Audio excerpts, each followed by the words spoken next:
Bismillahirrahmanirrahim. Padahal perintah Allah mudah. Solat itu mudah sekali. Dari 24 jam Allah wajibkan hanya 5 waktu solat. Gak ada yang sulit. Setiap solat 5 sampai 10 menit. Kalau kita hitung pun 10 menit waktu solat itu, subuh, duhur, asar, maghrib, isya, berarti sehari itu cuma 50 menit saja. Allah menyiapkan fasilitas waktu 24 jam. Artinya masih ada 23 jam plus 10 menit. Anda bisa beraktivitas apa saja.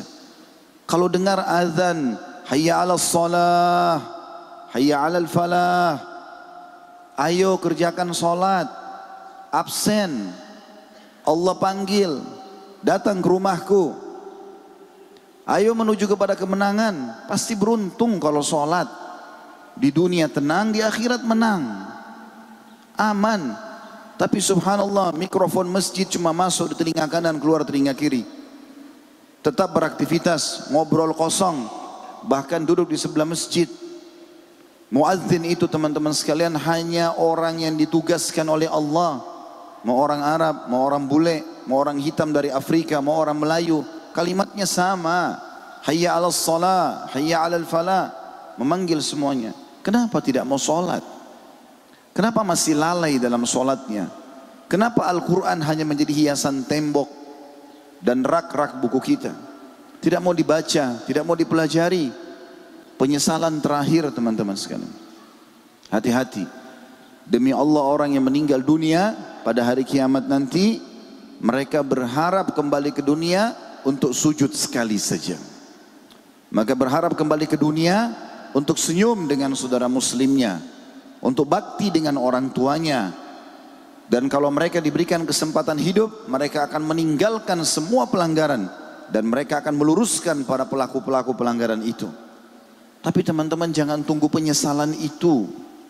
Kita sebagai seorang muslim harus banyak bersyukur kepada Allah Subhanahu wa taala. Sebagai orang beriman, Allah telah memberikan kita bocorannya. Kita udah tahu mana yang boleh, mana yang tidak boleh, halal dan haram, mana yang diperintahkan, mana yang dilarang. Kita udah tahu kalau sholat dapat apa, puasa dapat apa, ada fadilahnya, ada keutamaannya. Berzikir dapat apa, sedekah dapat apa, bakti sama orang tua, jenguk orang sakit, membantu orang lain. Sudah kita tahu perbuatan-perbuatan baik itu dan sudah janjinya sudah ada. Begitu juga dengan pelanggaran, sudah jelas dirincikan.